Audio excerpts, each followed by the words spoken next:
Russian ships as they approached Havana. NATO Secretary General Jens Stoltenberg announced that Hungary will not block NATO support for Ukraine in exchange for opting out of the support. Stoltenberg made the announcement at a press conference with Hungarian Prime Minister Viktor Orban. The Federal Reserve left its benchmark interest rate unchanged on Wednesday, with only one rate cut expected in 2024 as policymakers await more signs of cooling inflation. The central bank maintained the federal funds rate, or what banks charge each other for short-term loans. The Port of Baltimore's Federal Channel was safely reopened to its original dimensions of 700 feet wide by 500 feet deep without any major injuries, according to the White House. Work continues to remove debris outside the McHenry Federal Channel, and a safety zone will be maintained to protect workers.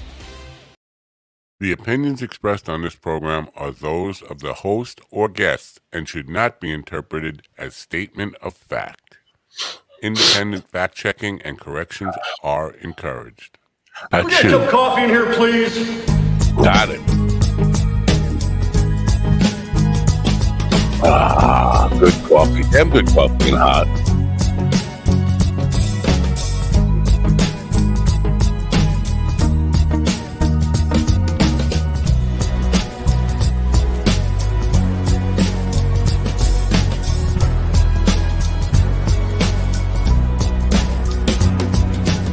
Damn good coffee and hot.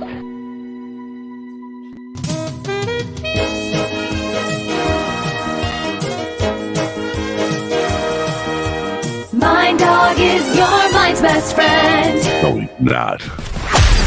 Wake up, America. You've got a dog that needs walking. That's right, sunshine. Just put on a big pot of strong coffee and get ready to type your little hate mail with your opinions about kumbaya and flat earth insanity. Stand-up comedy? You want stand-up comedy? Well, we've got sit-down comedy. It's time for Coffee with a Dog. You make me laugh. Well, I don't know about making you laugh. I don't know about even making you cry or making you just feel nothing. I don't know. I don't know. It's like licking the taint. I just don't know. Probably wondering what that has to do with it. Oh my. Oh, I see. Good morning, folks. It is Friday, which means we've almost made it through another week here. Friday, June 14th, 2024. It's Flag Day. So if you're a flag hugger, go out and hug a flag. Get the flag out of my face. Happy birthday to Janine, my son's godmother, today. She's like 105 or something. And so today we're going to have a rubber chicken guy. And the idea of our second guest being a psychic is probably a misnomer, probably just wrong on my part. Here's the deal. Well, first, let me just tell it. I've been calling Phil Barth, our first guest, Paul Blarth, all week because of mall cop. Phil Barth is not Paul Blarth, but well, I'm old. What could I say? It's just a little bit of a difference in my view in the pronunciation of that, but it's not Paul Blarth. It's Phil Barth. Anyway, Phil is a guy who's had a heart attack, what his doctor called a small heart attack, and decided to make some changes in his life. And somehow that involves rubber chicken. Now, I have a feeling he's going to be very kumbaya, high energy, and try to get us to like play along with some rubber chicken stuff. And I'm just not in the mood. Like, listen. I'll listen to what he says. I'll support his agenda, whatever he's here to promote and all that stuff. But I'm not squeezing no rubber chickens. I'm not clucking like a chicken. I'm not dancing. I'm not getting up and doing any kumbaya. Not today. I have too much to do. Plus, I'm tired, and I got to wait till the coffee to click in. See, this is how you get from Phil Barth to Paul Blarth. with extra L's thrown in. I'm a train wreck. I know that, but I'm a good train wreck. I'm a train wreck that's entertaining. You can watch it and say, "Wow, I wonder how many people died in that fucking thing." And so, anyway, and then our second guest is, I think, Audrey or Audrey. I've never seen Audrey spelled this way. Audrey, Audrey Arby, not like a roast beef sandwich. Arbe. What they do this to me just to prove that I've already got Alzheimer's, right? That's what this is all about. It's just like, yeah, let's make it as difficult. It can't be like Jane Smith, which I might have a difficulty in saying Jane Smith with Paul Blart. Yeah, I don't know what I'm saying. Anyway, I listed her as a psychic. She's not a psychic, but she's a little weird. She works with she paints frequency stones. Yeah, that's what I said. What the hell is that? Frequency stones. Vibration. I don't know.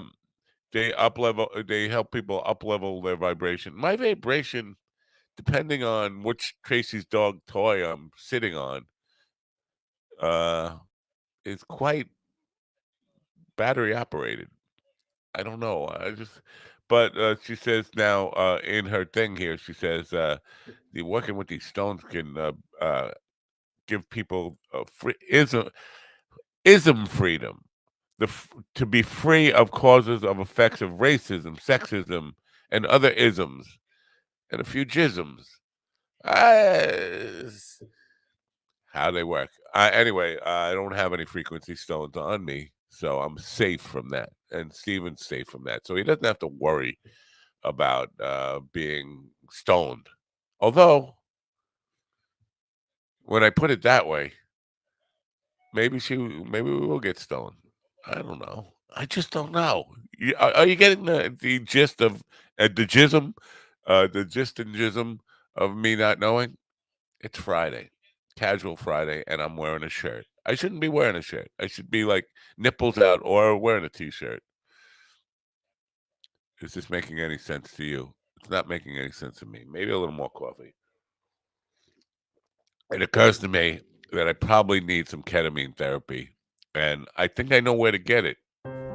Mind Bloom is helping people achieve life-changing clinical and personal breakthroughs, alchemizing both the psychedelic medication, psychiatric care from psychiatric clinicians, coaches we call psychedelic guides, and a lot of content and meditations and programs into this really transformational experience that, because it's delivered at home, costs a lot less and is a lot more convenient for people to receive.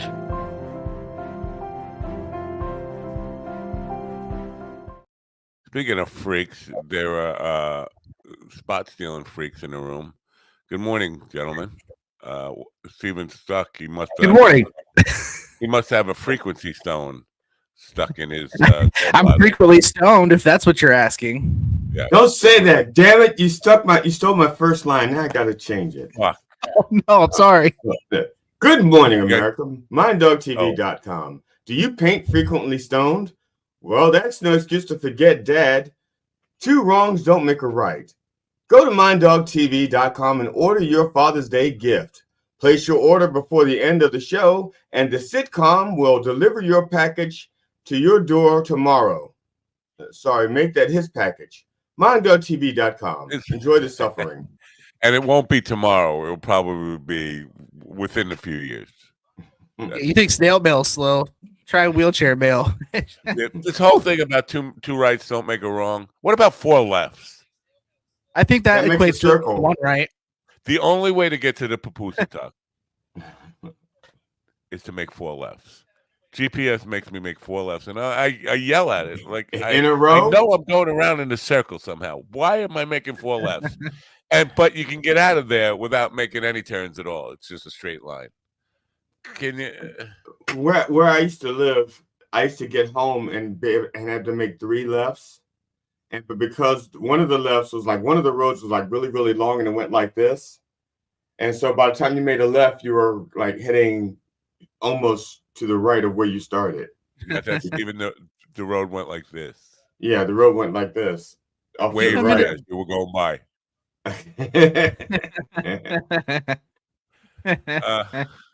But no, you have to make 4 the laps. backside of my You have to neighborhood, go there's around 3 in a lefts to get circle. home. No wonder I couldn't find the house.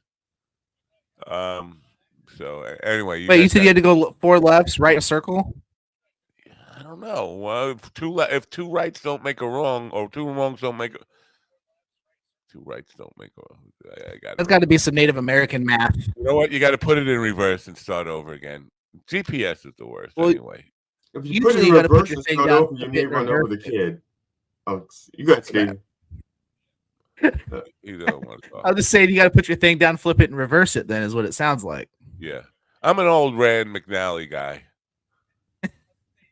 You know, maps. Rand McNally. Yeah, I was thinking of Ayn Rand McNally.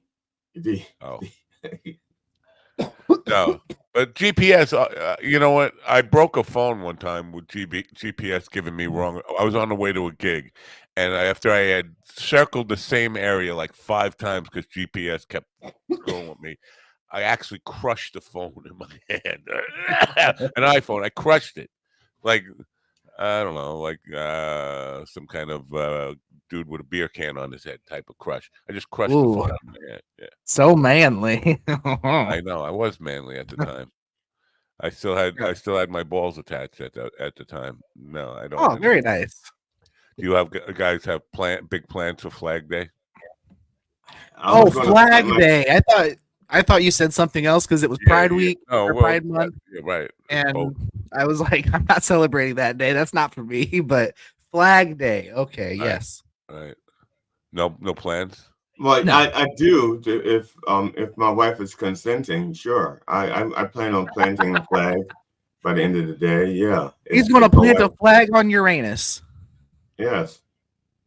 Do you know about this Georgia Part B Amendment number 44 thing that they voted on in Congress yesterday? You should know about it, GD. It's right up your alley, and I can see your alley from here. You should cover it up. Well, I just washed it. I'm letting it air dry. Oh, that's nice of you. You don't know about it then? I know something you don't know. I know something you don't know. I know something you don't know. You know a lot I don't know, but go ahead. Well, when you have 70 years on me, of course you know something I don't know. If I tell you, then you'll know, and then I won't know something you don't know. I may already know it's not by that name, but because you're using numbers and letters. And 192 Republicans voted to restore Confederate monument to Arlington National Cemetery, which features a black mammy holding a white soldier's baby and a slave following his master into battle. This was an important thing for the Republicans in Congress to vote on. It was important to show how we forced black women to take care of white babies while we forced their husbands to go get killed. Well, what did you think about the Confederate statues coming down to begin with? I think that's fine. You know what? The idea of statues to traitors or bad people. You know what? If you don't want a statue of Robert E. Lee on your lawn, why are you going to complain about your neighbor with a Hitler statue on his lawn? Or why don't you put up a monument to I don't know, Joseph Stalin in your front lawn? Stalin had a cool mustache. He did. But he was an evil bastard. Fuck, you don't put up statues to evil people and bad people. And every single member of the Confederacy, you can be from the South and have all this pride about where you're from, but the fact of the matter, you're a traitor. In the United States of America, you basically were traitors to the country. You left the country and took up arms against the country. That's kind of, I don't know, textbook definition of traitor. Oh, well, I don't care how boldly you fought, how hard you fought for a bad cause to protect a bad cause. You fought for a bad cause, and you lost. So fuck you. No statues for you. No statues. One of the things you see many more people with the Confederate flag and supporting Confederate causes than you do black people with Nat Turner shirts. You know, I'm just Black saying. people with what? Nat Turner shirts. Oh. You know what I'm saying? And Nat Turner was actually fighting for a decent cause, even though what he did was fucked up. Yeah. His cause was just. What they're fighting for, the Confederacy, was an unjust cause, and it was fucked up. Well, here's the argument they will make, and I probably, this makes some sense to me, but still not enough to put up statues for any of these guys. Is that most of these people were oblivious to the cause they were fighting for? It was just like, they're coming on down to my house and my farm and my, the people who are not from here coming down here to start a war, because that's what it was. It wasn't like they were necessarily coming to New York. They were, but not like it's described in war. They were for if a slave escaped, let's say Alabama, and made it to New York, where there was not slavery, they were for sending in troops or whatever, or soldiers or mercenaries to. Yeah, but the basic foot soldier who couldn't read or write and didn't know anything about stuff, all he knew was, Yankees coming down here. So I agree with you that the leadership knew, but you're talking about Jethro Bodine or whatever. I'm not sure they all knew that they were fighting for any cause other than self-preservation. I mean, it depends. It depends on. I think it depends on where and who, though. Right. Like because my family lived down there. Not only did they know, but they took part in the Underground Railroad. Right.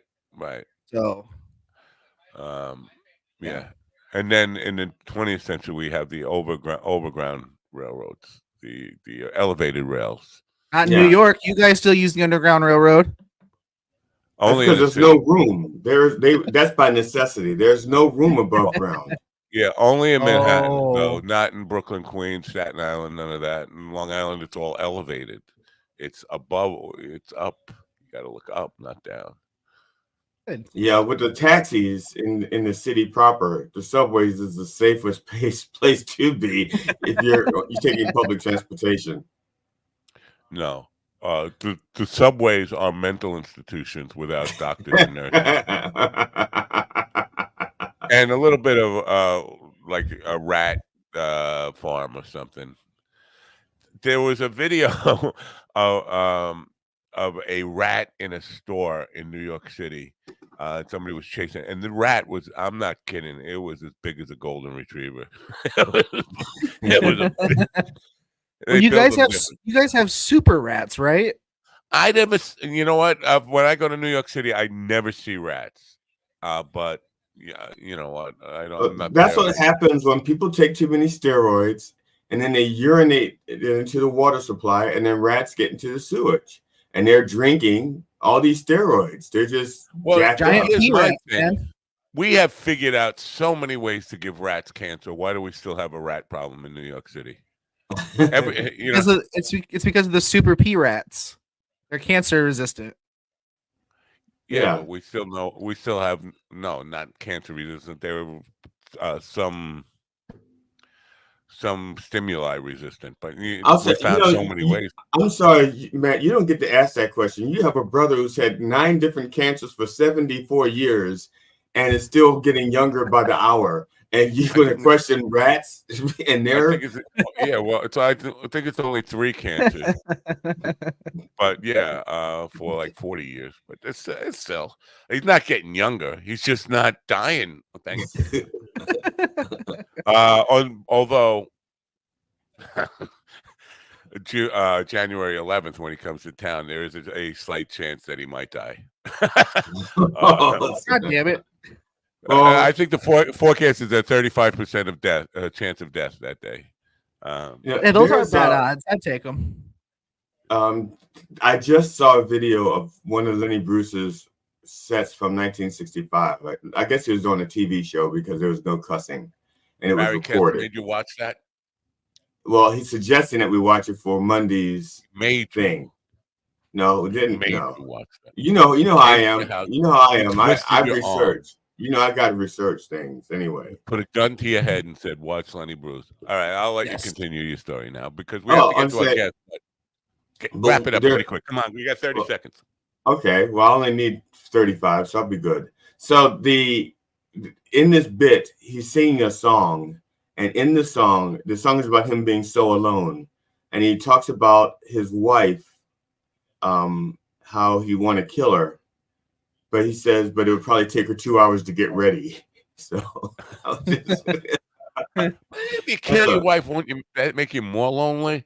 By the way, today is National. I believe this is wrapping up National Loneliness Week, which Stephen is remiss on not letting us know that this was National Loneliness. Because if I would have known it was Loneliness Week, the show would have looked more like this. I'm so lonely, but so that's Stephen's job. He had one job and he blew it. It didn't show up on my list.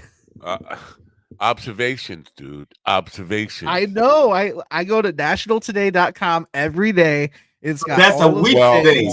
Let's consider the fact that I could be. Yeah, but let's consider the fact that I could be completely wrong about this, and there's no such thing. But I think I'm right about that. I have to listen to Alan later. Do you guys bring your rubber chickens? I think I put a rubber on my cock. Does that count?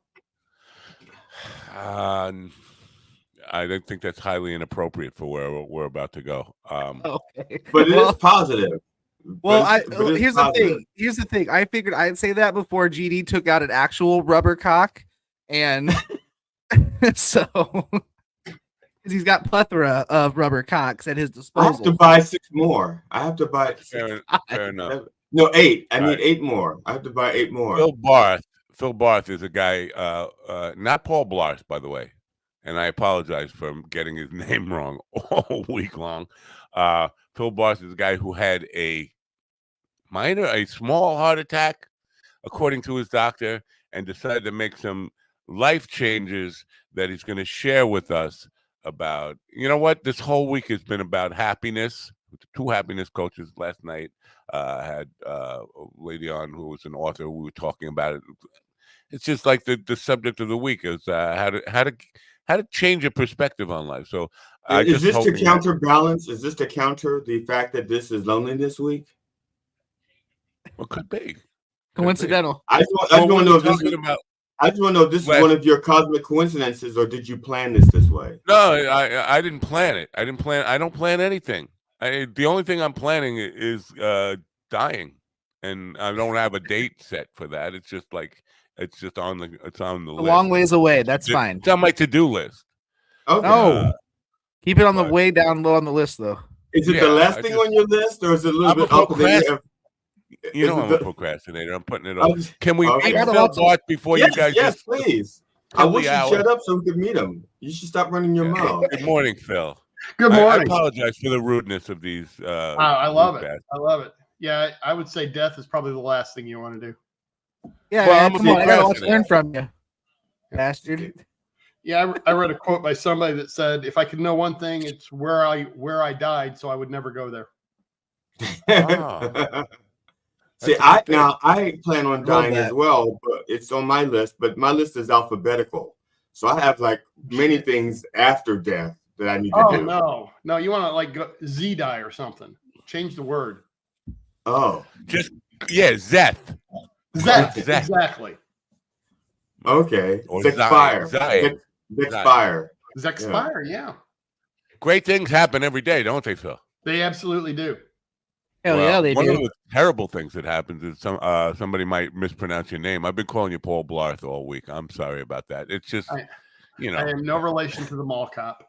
Listen, Matt Snapple means well, but it happens. Yeah, it's cognitive decline, and it's been happening since birth. So now, are you the model in this cover photo? No, that is my youngest son, Tom. Okay. How do you know? Because I can't see his face. Because my wife took the picture. And you trust her? Yeah, 100%. Okay. Because I can't see his face, so I wouldn't know. Yeah, that's him. These guys, somebody put like stupid stuff in their cereal this morning. I did have my Lucky Charms. See, it's okay for me to show up stupid in the morning, but I rely on you guys to kind of balance me out and bring me back. If you're going to come here stupid, that's not a stupid question. I don't know who that is. I can't see his face. That's fine. You know what? Maybe when you open the cover, I should have a picture of him from the other direction. But on the back, when you flip the back book around. But we didn't take that picture, so. Oh. So Phil, now let's get somewhat serious. Not real serious, but I've been talking to happiness coaches all week long. Not by design, but by coincidence or semi-coincidence or whatever you want to attribute that kind of circumstance to. Now we're talking about getting out of bed with an attitude of gratitude, setting a tone for the day, and all that kind of stuff. You've developed 9 magic tricks that we can apply to make our lives I don't know what, more happy, more grateful, more great things are going to happen today. That's all I want to say is great things are going to happen today. It's kind of 9 and counting. I keep exploring. But yeah, there's things you can do to lower your stress and increase those positive hormones in your head that keep you healthy and happy. All right. Now, where do rubber chickens come into this? Oh, okay. So that's kind of a small cocky right there. See, there you go. It's got the QR code to my website, philbarth.com. Nice. So rubber chickens come in because you got these things inside your head, fear, negativity, self-doubt, things like that I call chickens, and they're trying to hold you back. And so it's when you ignore them, or I say fry your chickens, that you start moving in the right direction, and action lowers stress. Positive action lowers stress. So that's where the chickens come from. You look at a little chicken and you say, "Oh, it's nothing," and you start dealing with it. But now people don't have your QR code, and they can't get to your website because you just threw away the chicken. Philbart, I'll send books.com. I think either way, philbarth.com or philbarthbooks.com will take you to the same place. Philbarth.com will take you to the main website. Yeah. Okay. So, and that's where the QR code takes you. But I have a whole collection of them. So, Whoa. Yeah, I wish I could make mine bigger like that. That's crazy. Yeah. Hey. Oh my God. Big red one. Now in nature. Now I just feel a massive hit. I don't even feel like a man. There are no red chickens in nature. That's true. What about if you take their feathers off, put them in the sun, don't they burn? Probably. They don't have like a SPF. Yeah, and nobody wants to take a featherless chicken and rub it down with sunscreen. Right. Yeah. So now, well, you haven't been lonely enough then. It's loneliness month or week or whatever. Yeah. It is loneliness week. If you're lonely, don't rub your chicken with sunscreen. No, I would suggest lotion or some sort of KY base. Never mind. Go on. There you go. So now, with besides the rubber chicken stuff, when you had the heart attack, because it says here, and this seems like counterintuitive. The doctor told you had to really start worrying about concentrating on getting better, or you're gonna or plan on dying. Reduce your stress, or plan to have a bigger heart attack. Right. Doctor's saying that. Just saying that will bring your stress up. Like, what the hell, doc? Yeah. Can you phrase it a better way than that? No shit. That's a good point. My first reaction was I didn't think I was really under that much stress until I stepped back and looked at it, and stepped back and looked at how I was living my life. So I was always one of those, I can do it all, right? And you can't. You're going to die. That's the one thing we know. And so I had to start making some conscious choices about what I did, how I did it, what I put in my brain, basically. Is it all brain, or do you do anything with the physical? Like, because heart attacks are generally a physical. Obviously, there's mental, emotional stuff that goes into it, but clogged arteries, all that kind of stuff can play a part in it. Did you do any of that stuff before you started going into this whole mindset? Absolutely. I was exercising before I had the heart attack. I was, 5-10 pounds overweight, and I went through this time period where I was like, why me? Because there was no family history. I exercised. I didn't eat great, but I did okay. I didn't smoke. And so I'm like, why me? And that's so counterproductive. All that does is stretch out more. There is no answer. The answer is you had a heart attack, deal with it. And what are you going to do next? Right. And when I got over that, things got better. How long ago was the heart attack? 2015. So not that long ago. No. 9 years ago. 9 years. Yeah. Yeah. When that happens to you, it's a life-changing event. But where were you when it started? Did you know you were having a heart attack at the time, or did you think I suspected because I had spoken with a friend of mine about 3 or 4 months earlier. I said, well, what's new? He said, well, I had a heart attack, and he was about my age, about my size, didn't smoke, etc. And I said, well, tell me about it. And so he told me all of the things that led up to it. So the kid, I swear it's my kid, on the book, and I were at summer camp, at a scout summer camp, and I kept getting out of breath when I was climbing the hills, and I started going over, these are all the things that have been going on in my life, and they parallel the things that my friend who had the heart attack was going through before he had the heart attack. And so I immediately, started trying to negotiate with God, the universe, whatever, and saying, look, next week I'm going to be in Las Vegas speaking. And so, and the week after I'm going to be in South Carolina in some meetings. So I'll go to the doctor later. Just nothing bad happen here. Well, that's not how it works. And on Thursday, we played this game called Hungry Human Hippos. Hungry Hippos, where they get the marble. Well, hippos were replaced by humans, and the marbles were replaced by softballs. And so I was being spun around, collecting as many softballs as I could, and I just felt terrible. And went to the nurse, and she said, well, your blood pressure's tanked. And I told my wife I was feeling bad. She called back, and the nurse grabbed the phone and said, look, if this is my husband, I call 911. And so we did, went to the hospital. They ran tests and said, yeah, you had a heart attack. But they say it's a small heart attack, right? Yeah. So there's this test they give you, some enzyme test or whatever. And if it's 0, you didn't have a heart attack. If it's 300, you're probably dead. And I was like at a 3. But you got shot by a small bullet. Yeah, exactly. Exactly. And all it took was 2 stents and about 9 months worth of recovery therapy, etc. Small heart attack. Right. I don't ever want to move. Yeah. So now, when that happens, you decide to make some changes. How long is it before you start to kind of come up with a methodology that you could share for other people to reduce stress? Yeah. Okay. So I kind of fell into it at first. There was the recovery, the therapy, etc. And then I promised my wife, and the doctor asked me to do this, that I would take 1 week off every 3 months. So March of the next year, we just did a staycation and went to the zoo and art museum and so on. And what I did was I put out on Facebook, hey, here's the great things that I encountered today, just on a lark. And everybody gave me likes. So, if you get likes on social media, holy shit, it's the greatest thing ever. And so I kept doing it. And as I went through it in the week, I said, how long can I do this? And the answer is almost 9 years.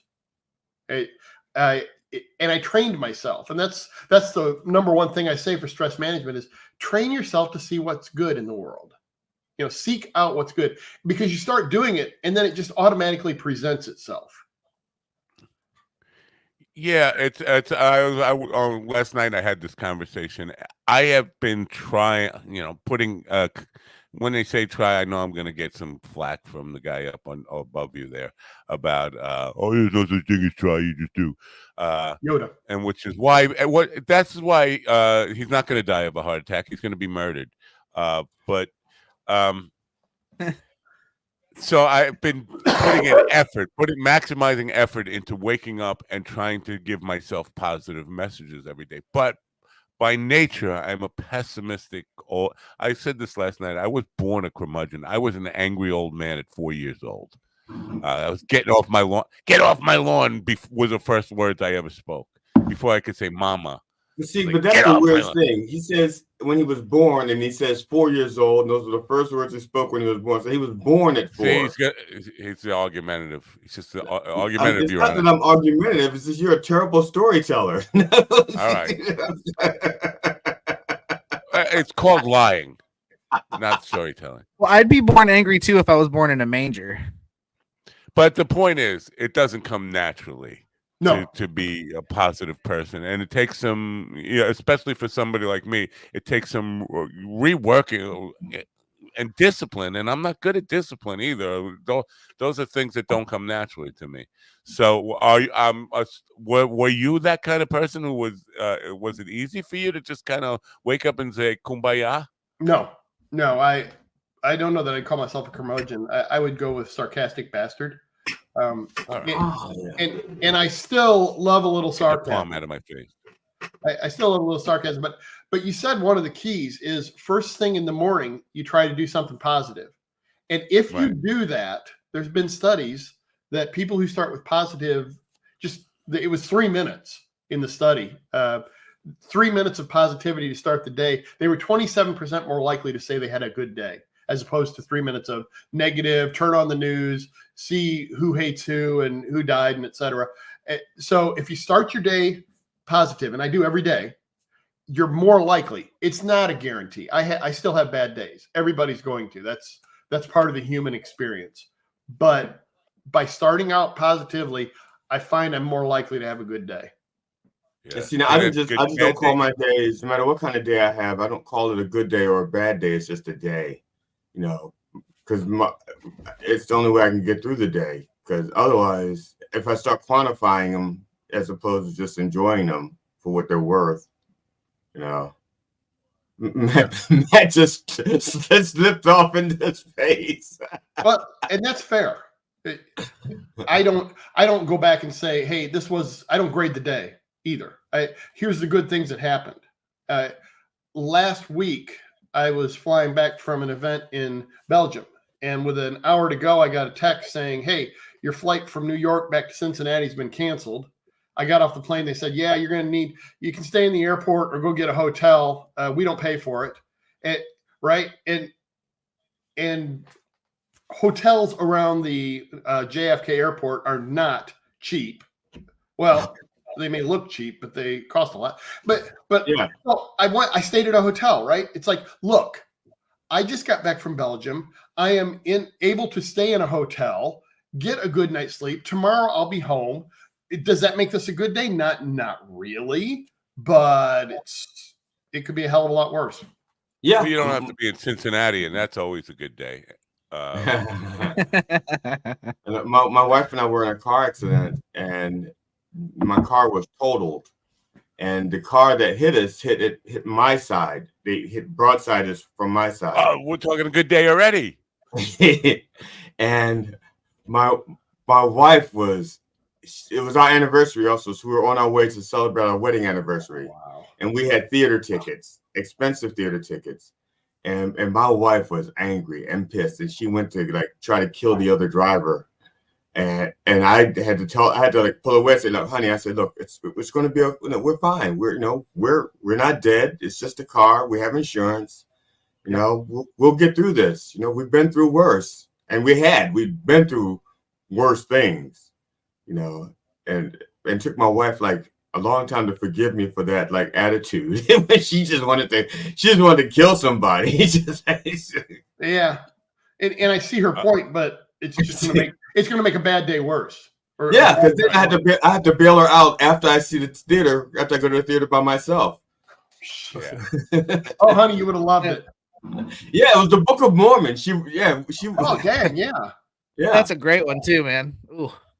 Yeah. Now, I don't know.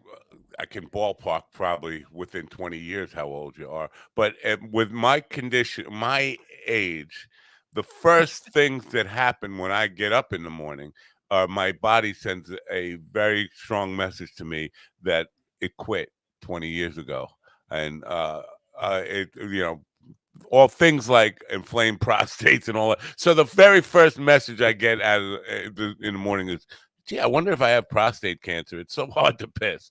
That's the kind of messaging I'm having. So to battle that and then look out the window and say, today is a good day. How am I going to make it a good day? It's a challenge. It's a real challenge. I'm doing my best to kind of adapt that attitude of gratitude, looking for, oh man, look at how beautiful it is out there. It's not winter. That's a good thing. And we have animals coming to live with us. They're strange animals. That's nice. I appreciate them. All that kind of stuff. But it does take a bit of discipline. And again, I'm not big on discipline, to kind of get to that point where you can actually tell yourself, overlook the fact that you're just waiting for your urinary tract to kick in and look and start to actively look for some good news on the day. So how do you take that first step to become that person who says every day, today has potential to be a good day? For me, it's I call it ABCD, and it's easy to remember. A is affirmation, some sort of positive affirmations. I have rotating affirmations that come up on my planner. Something, just say it out loud, boom. B is a book, some sort of inspirational book. I'll read something in the Bible.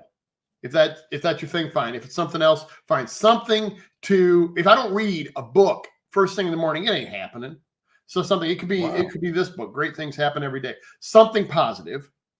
All right. C is coffee, because I can't possibly live without it. And D is the most important one. It's dogs. So, and it actually goes DCBA, because dogs don't wait. We have 2 dogs, and you get up in the morning and they're like, oh my God, it's so wonderful to see you. We haven't seen each other for hours. You're the most wonderful person in the world. And they just want to see you and be with you. And they could care less if my back is hurting or my hair is a mess or whatever. They are pure love. So you start with that, and then you feed them, right? And it's like they're going, oh, dog food, this tastes delicious. Dog food tastes terrible. I lost a bet once, but dumb dog. but they're so positive, and that starts me off on the right track.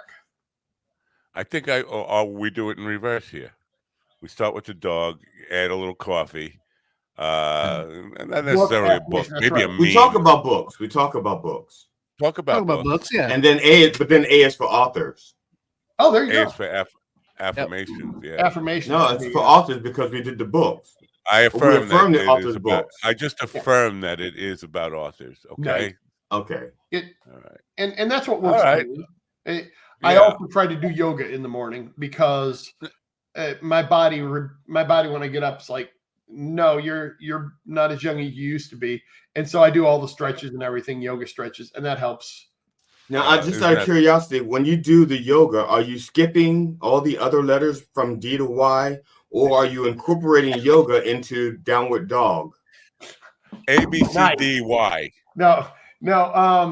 Actually, it'll be A, B, C, D, E. E is exercise, and exercise is yoga, just to make it easy on me. But I do the others first, have breakfast, and then at this point, the dogs are probably getting a little bored, and I put the yoga mat down, and they know that they can lay next to me and wag their tails, and so it's yoga with dogs. Now, is wagging your tail one of the exercises? I mean, is wagging? Do you go? Is that? Because that seems like it will be good for your back. It would be, but I don't have that kind of flexibility anymore. Oh. Edie, are you asking if they twerk? No, wagging his tail, not twerk. No, this is twerking, okay? This is twerking. This is wagging your tail. I mean, I could a little, but no, normally it's stretch out the legs and hips is the... This was a good day until I saw GD twerk. Right. You should see the other camera angle. I'm good. Stephen, I am curious about this, and not to kind of make fun of your situation, but this idea of getting up every morning, because I have said many times on this program that you're the most positive person I know. But that's because of how do you do that? Because you know what, like me, the first thing you're confronted with is a negative message from your body every morning. How do you how do you start a day, and how do you work on your positivity? Honestly, it's very similar to kind of Bill's method. And I wake up early. I get up at 7 a.m. every day, and that's to give myself time to experience all the body pain and the all the oh fuck this shit, this day's gonna blow. I kind of get that out of the way up front and early, and then once I'm up and I'm moving around, I start to feel a little better. Then acts of service is kind of my thing that makes me feel good. Same reason I do comedy. So I usually send out a message to people that I know usually have really shitty days right off the bat.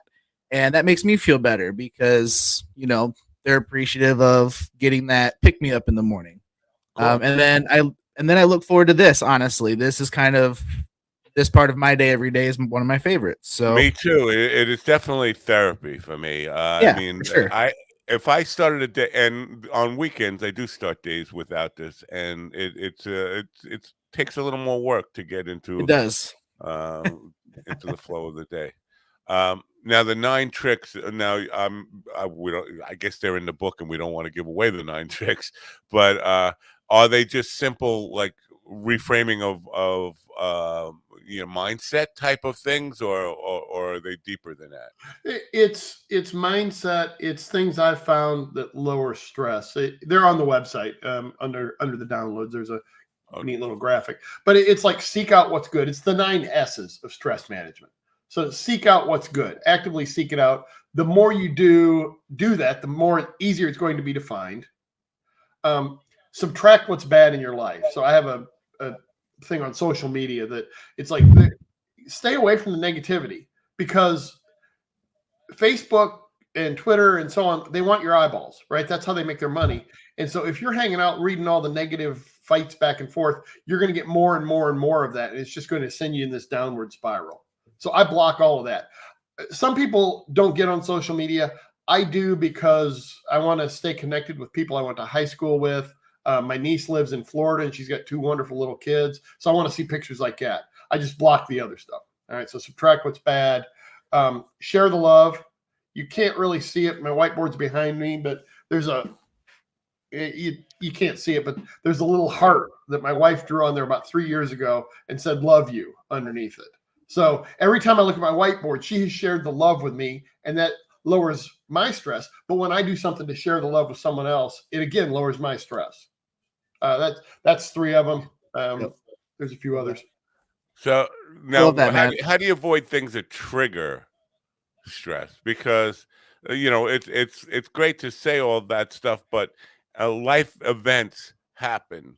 Exactly. Life event, bad things happen, and in that moment, we tend to react, and we react from instinctual or emotional places, not from cognitive places. We don't think things through and say, "Oh, I should get really upset about this." It just kind of boom, in the moment happens. And you can't avoid that. I talk about how you reduce stress. You cannot eliminate negative things. Bad things will happen.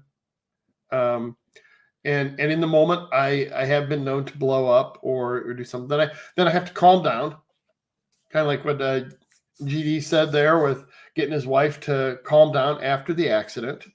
So you have to kind of step back from it, but your emotions are going to react. That's part of being human.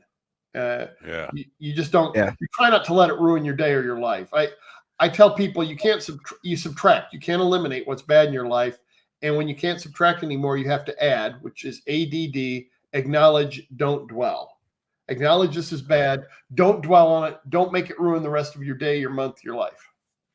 Right. Kevin, I take a very similar approach to that. I had to teach myself to respond, not react, because I felt like responding was a logical way to respond to something versus reacting, which can be an emotional outburst.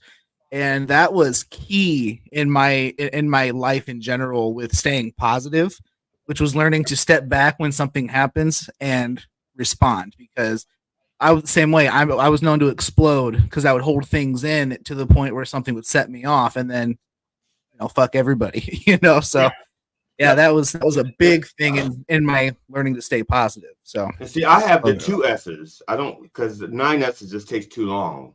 I just have I don't have the patience for that. So I just have the 2 S's, and that's starting shit.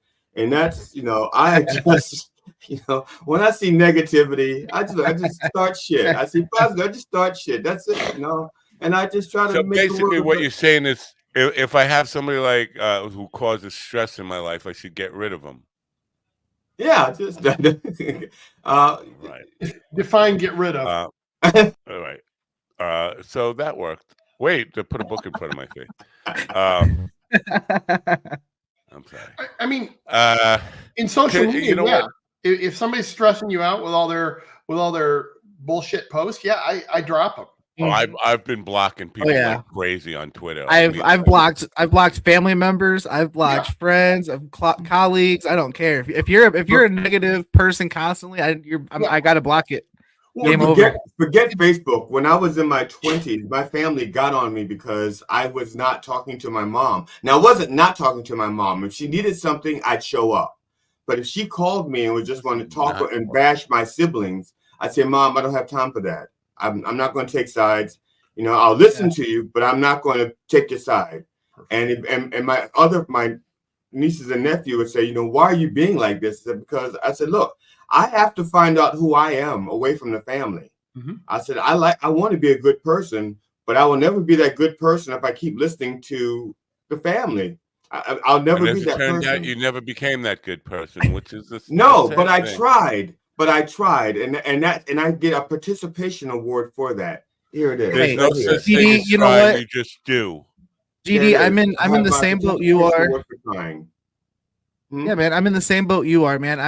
Well, in my situation, I don't talk to my parents. I don't talk to my brothers and sisters because it's a constant negative shit storm of just bashing other people, talking about other people, complaining about other people. And it's like, I just want to come say hi and hang out. I don't want to, come shit on people for 2 hours. Being in the same boat together. I know. That's why I was looking to see if there was enough room. Well, and the crazy thing is neither of us can swim. Who's gonna row? Hey, you're assuming I can't swim because I'm black. I told you I can swim 25 yards, 26 yards, and I'm in trouble. That's fair. Well, and to be fair, I too can swim. I was just trying to be racist. So. Oh, okay. Succeeded. You're terrible. You're terrible at being a racist. No wonder I'm not a jerk. I said, no wonder your dad and grandparents are ashamed of you. You are an awful racist. You're terrible at it. Terrible. Yeah. No wonder they disavowed you. I know, man. If we could bring this back to Phil, could we bring Phil? Do you know my mom and how? No, I'm just teasing. No. Do you know how my mom has damaged me, Phil? I'm bringing it back to Phil. No.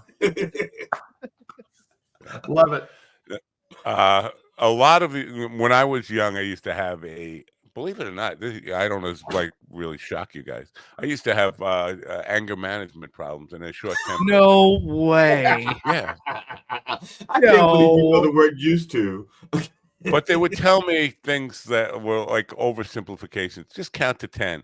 But here's the thing that threw that right out the window. By the time I got to the point where even I could consider counting to 10, I was already triggered into a state of complete rage. Like you don't plan these things. It's not, again, there's no cognition involved in this. This is like auto response, it's emotion, it's instinct, and all that kind of stuff. So something will happen, and then you're in this state of complete anger, and they say, well, just count to 10. You're talking, it's like the Hulk. Like, wait a minute, he already got slapped in the head. You're not bringing him back until it wears off. So the question is, are these things that you choose, is there a element of oversimplification in any of them? Yeah, probably. I don't do the count to 10. Right. And not all 9 will work for everybody. But yeah. I think some of them, might be a little oversimplified. And I'll give you an example. One of them is music, sing a song. And that's oversimplified, but the story is my dad passed away in 2019 after a long illness.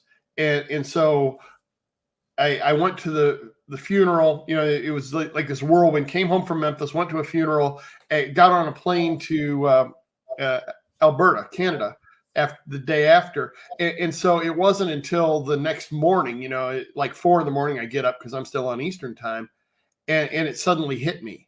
And like, well, what do I do now? You know, I know he's better off now that he's not suffering. I get that, but I'm going to miss him.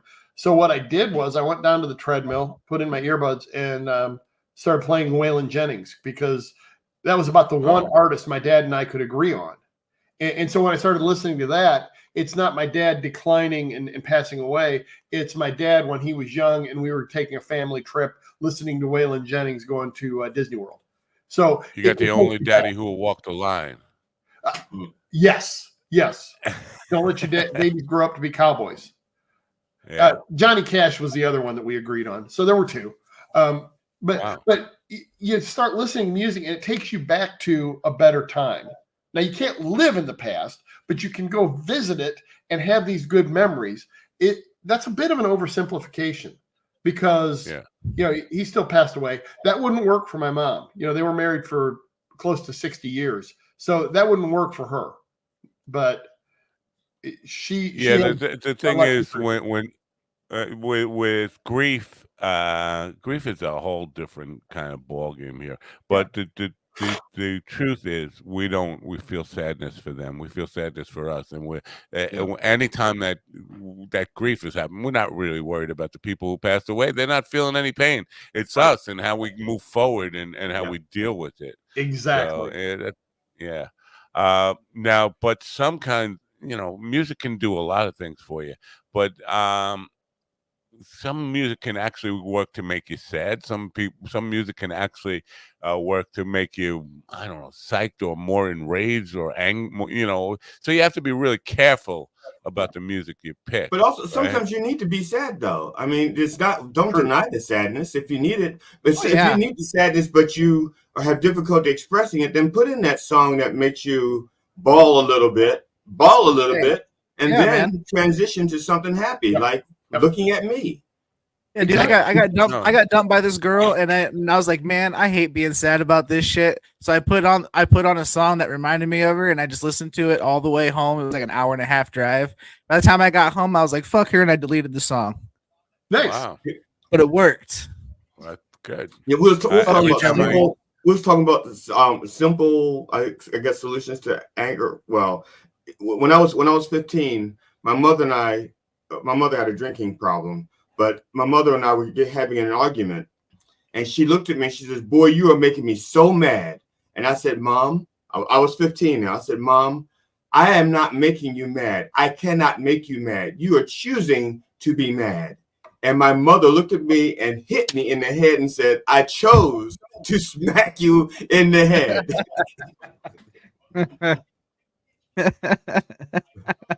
Damn. My mother was not big on transactional analysis, is what I'm saying. All right.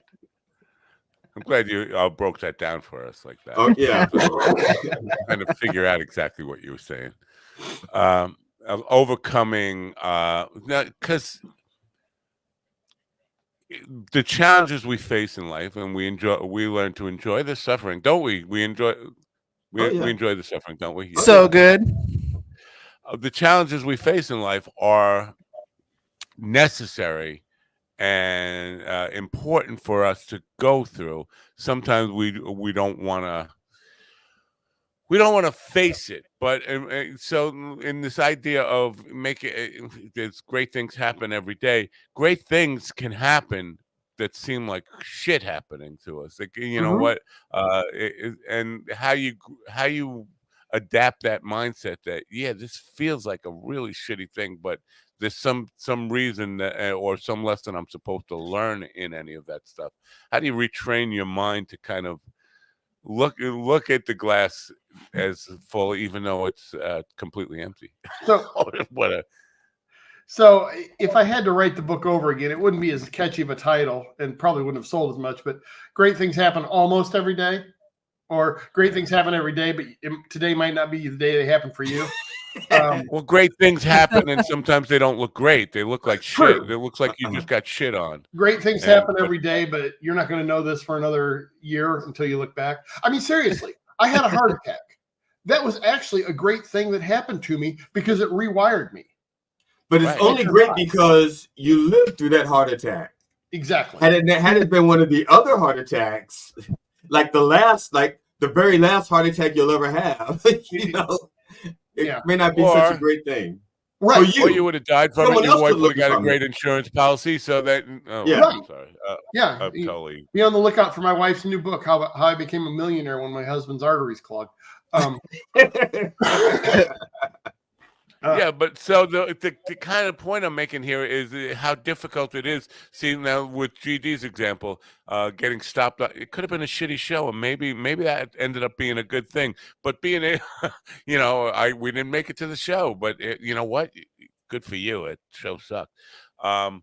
It's the idea of being to train your mind to say, well, even though it felt like crap in the moment, it was actually there was some positive outcome in all of it. And you know what, again, it's all about so when things don't come naturally, that kind of thinking doesn't come naturally. How to retrain your mind to be able to do that. So exactly.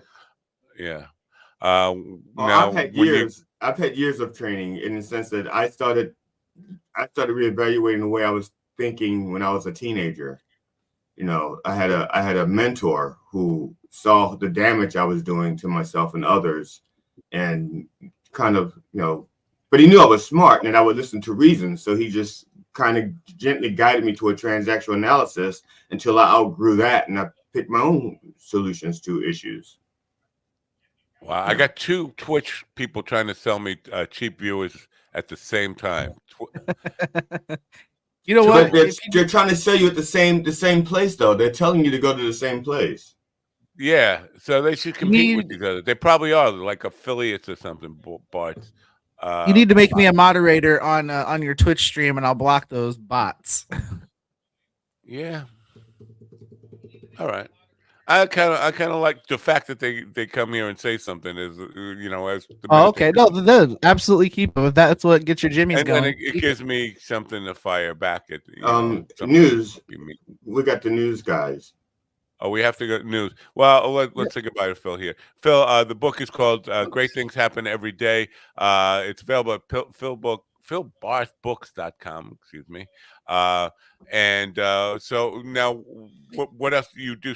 Public speaking as well, right? Or motivational speaking? Yeah, I do motivational speaking keynotes. It's all there on philbarth.com. Is that like do you go around the country? Do you do it digitally? Do you do it? Is it all in person? I just got back from an event in Belgium, and next week headed to Toronto to do another one. So around the world. Very cool. Hell yeah, man! Congratulations, that's awesome. Spreading the happiness. Thanks for sharing this with us, and I hope the book does well. If there's anything we can do to support you, please let us know. And thanks for being here. Short of giving you cash, because I'm a little. Yeah, because I have an LLC. I shouldn't say have a great day. You're already having a great day. Continue having a great day. Thanks for having me, everybody. You guys are awesome. Love. Thanks. Have a great day. Bye. I said have a great day again. Can't stop. Well, you can never have too many great days. That's true, man. I want you guys to have a great day too.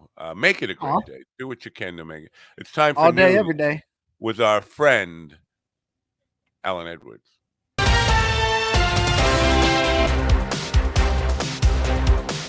The Port of Baltimore's Federal Channel was safely reopened to its original dimensions of 700 feet wide by 500 feet deep without any major injuries, according to the White House. Work continues to remove debris outside the McHenry Federal Channel, and a safety zone will be maintained to protect workers. Deep draft vessels will require a single escort tug until the work is complete. The preliminary cost to rebuild the bridge is estimated at $1.7 billion to $1.9 billion, officials said. Kyle Norris reporting. The Federal Reserve Reserve left its benchmark interest rate unchanged on Wednesday, with only one rate cut expected in 2024 as policymakers await more signs of cooling inflation. The central bank maintained the federal funds rate, or what banks charge each other for short-term loans, in a range of 5.25% to 5.5%. It has stayed at that level, the highest in 23 years, since July 2023. However, the Fed's quarterly projections for future rate cuts are not set in stone. Kevin Sanders reporting. NATO Secretary General Jens Stoltenberg announced that Hungary will not block NATO support for Ukraine in exchange for opting out of the support. Stoltenberg made the announcement at a press conference with Hungarian Prime Minister Viktor Orban. I am glad that we have found a way to allow NATO allies to agree, while also accepting that Hungary will not participate, Stoltenberg said. Benjamin Wright reporting. The Pentagon is downplaying the arrival of 4 Russian Navy ships in Cuba on Wednesday. U.S. officials acknowledged that U.S. Navy ships actively monitored the Russian ships as they approached Havana. No At the shit. Pentagon press briefing, spokesperson Sabrina Singh downplayed the naval flotilla's arrival, noting it has occurred multiple times over the years, but confirmed that U.S. military assets had tracked the ships on their way to just Cuba. booting on his yacht. Reporting. This is the latest news headlines.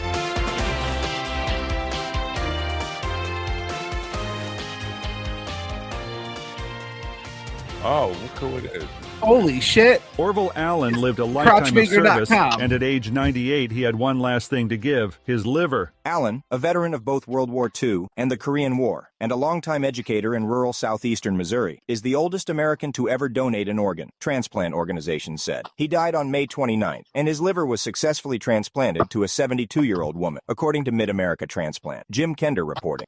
The State Department has launched a beta program for passport renewal applications that will be open to the public, according to senior officials at the department. Officials stated that the program will begin by accepting a small number of online applications each day, gradually increasing to ensure the State Department can track any issues that arise and address them quickly and continuously improve the experience for the American people. Lawrence Keller reporting. Social media platform X, formerly known as Twitter, started hiding users' likes from public view on Wednesday to protect privacy and reduce fears of retaliation. All right. They had a story where they needed to make a correction and they forgot to delete the part they wanted to correct, and they just added the correction afterwards. When they said so-and-so was the oldest person to donate an organ, and then they said transplant organ. And because as soon as he said donate an organ, I know people who left their organs to churches because the church needed a new organ or a new pipe organ or whatever. And so I immediately went to a musical instrument. And so they knew people like me were going to do that. And so they said organ, transplant organ. First of all, let me just say, hold up. What? You just said people like you. There are no people like you. There's 3 people like me. There are no people like you. There've never been people like you, and thank God for that. Look, my people, my people, the Bapusa talk. You will never cultural ever appropriation. If you get to do that, then Matt gets to use the N-word. Fair game. That's right. He can. He can say ninja. And I do it. The second I throw him out of the room, I'm that's all I say all day long. But it's true. When you had your colonoscopy, we had to get rid of Gubbs at 10:10 just because he wouldn't stop saying it. Let's just call that organ joke way low hanging. That organ joke is so low hanging that it's below the ground. But it's not a joke. It's what I'm saying. I'm just pointing out. No, you're right. No. It's not a joke, but it was an attempt to be a joke. It was not low hanging. It was not an attempt to be a joke. I was pointing out the sheer fact that they're stupid. I was pointing out stupidity, not humor. All right. Let me just say this. Hey, Ron, how's it going? I'm sorry. I apologize for him. Okay. All right. So how's it going, Crotchfinger? It's going good. You got that early because the other guy, now it's at Crotchfinger 68, I think. Other people have tried to get it. They have to use numbers now. You are an ambassador every day, Ron. A new domain every day, and this has got to be costing you some money because domains are not cheap, especially .coms. Well, as you know, gentlemen, the business world moves fast. So, crotchlovers.org already merged with thefinger.com. to provide two great experiences together, the crotch and the fingers. So please check out our website. Did the Securities Exchange Commission approve this merger? Because it seemed to have, happen too fast. Forget that. Did the Insecurities Exchange approve it? The Insecurities were too afraid to say anything. So, well, as you know, we work outside of the United States to, work around Russia. those legal issues. .commie is what it should be, not Russian influencers. Right. But Ron actually has a boat 3 miles off the outside of our. He's got. Also, it was Ron Sub that popped up outside of Florida, close enough for people to see with the camera. I don't know. This is getting a little touchy for me because when we were kicked off terrestrial radio 35 years ago, we set up a boat out in the Atlantic Ocean, 25 miles out, and we were broadcasting from a boat, pirate radio. So you're the one. I am one of the ones. I'm one of the many. Anyway, enough of that. I'm already all right. He's admitted it. Move in. Go. No, hopefully the statute of limitations has run out on that. Just want to comment on a couple of these things. The likes thing on Twitter. You guys know about this thing? I did. I got the. I'm a premium guy on Twitter, and I have. Yeah, doesn't bother me. They don't. Elon. It's just all about Elon. He acts like this was a concern for people. Nobody cared that. You know what? If I like something, I don't care who sees that I like something because I'm not liking stuff I shouldn't be liking. But he was taking a lot of heat for liking racist, overtly racist, overtly Nazi, overtly all these really ugly things. He was liking it, and people would pick up on it and like, oh, look what Elon just liked. And so he put this thing in to protect himself from abuse for what he was liking. But that doesn't. It just gave permission to people like Ted Cruz to like porn stuff. Everybody, porn sites, but I like it. Hey, those of us that aren't politicians appreciate that, though. Well, I'm not embarrassed by anything I've ever liked. I mean, I get all my adult sites from Mike Johnson, Speaker Mike Johnson. Right. Oh, see, I get mine from Pelosi. So, but here's the thing: I think this idea of people seeing what you like and don't like, or seeing what you like, it saves some time, so we can know that okay, I can like this guy, I can follow this guy because he likes what I like. And I think it's a convenience thing. And if you hide that, you can ending up, one of these really nasty online, I don't like you. Why did I even follow you in the first place? Where if I would have known that you like the KKK, I probably wouldn't have followed you. Elon Musk is going to save the world. Right. Are you guys familiar with frequency stones? I'm frequently stoned as Steve. As I say, I'm frequently stoned. That's about as far as I know about that topic. Stoned, I get a buzz daily, but not frequently stoned. Anyway, I don't really know what they are, but our guest is going to educate us on that. I hope I get her name right because it looks like Audrey, but I'm going to assume it's Audrey Arb. Now, if I'm wrong, she can yell at me and smack me down and say, how dare you get my name wrong. Audrey is a ever-evolving being who is astounded to be healthy, well, and active into her 8th decade. I think this is my 8th decade, even though I'm only 65 years old. Figure that out. Only 65. Well, it's because you're using metric decades. Right. Well, I started it in the last few months of a decade, so that adds one. Well, maybe it's hexadecimal decades. Are these hexadecimal decades? Yeah, whatever you say. You let him get through the intro. He's speaking, Lord. Stop him. Artist, she now paints frequency stones, or I can't. Piedras preciosas. I don't know what that means. They both help ground the recipient as well as up-level their vibration. She's here now. Let's say hello. Good morning to Audrey. Hi there. Good morning. Hi. Buenos dias. Is it Audrey or Audrey? Yes. It's Audrey, and the last name is Arby, like the two middle letters, the R and the B. Okay. Audrey Arby. In Costa Rica, they sometimes say Audrey, but that's because they don't always know how to say Audrey. Let me but take it's Audrey, Audrey. Phil's URL out and put your URL in there. Audrey, so are you in? So is that where you are, Costa Rica? Yes. Nice. Okay. I am. Now that I have some friends who are down there. They say it's you have to choose your places. We almost went to a resort to play a concert down there. I forget what it was, but there are some places. I think I've been told there are paramilitary type of like gangsters and stuff like that. That's all wrong. You shaking your That's head? not where I hang out. Okay. There may be some of that, but that's not where I hang out. Okay. I'm on the Caribbean African coast because I like being with a mixture of people. I'm very upfront. Okay. I'm a healer, I'm a psychic, and I prefer to be kind. I have other aspects, which is not what I'm preferring to emanate inside me or in the world, frankly. So I am in Puerto Viejo and just moved to a new place, which is really nice. Okay, because I used to, for a couple of months, I was in a very, let's say, reasonably priced rent. But the owners, listen, I live here now, so I'm going to say this as nicely as I can. They didn't care anything about who was living there. There was glass in the little backyard. Things they said they would fix, they didn't. It became a mega hindrance. So I left. Wow. Oh, yeah. Yeah, we're at some vacation in Costa Rica. Listen, if I were, I would go there too.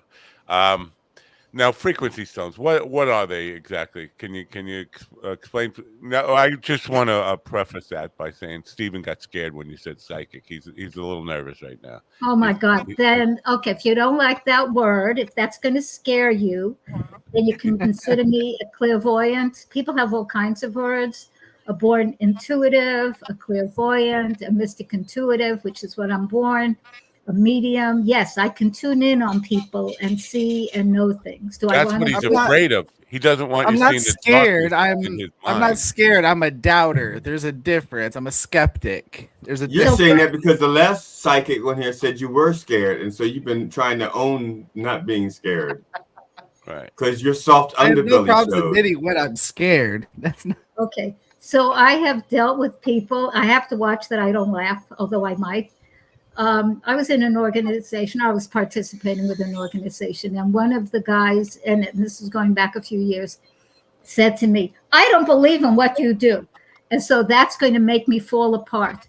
So my attitude is, you don't need to. Okay, I don't need your belief to be who I am. 100%. I don't need your belief to do what I do. If you choose not to believe and not to avail yourself of the miracles that my work can create, that's your choice. Okay, that's a good attitude. Okay, I am 100%. So I'm an artist, and the way I paint, the way I do anything is I raise my energy, my frequency first.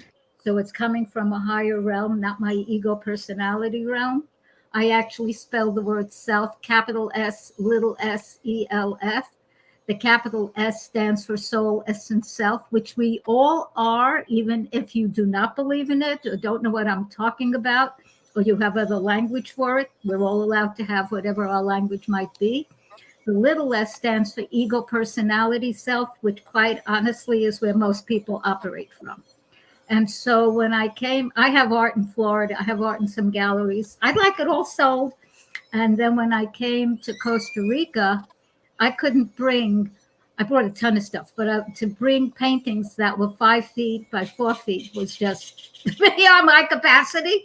So and I'm 4'10", and so they're in certain galleries, including the TV Studio Gallery in Florida. So what's very available on the streets by the beaches are rocks or stones.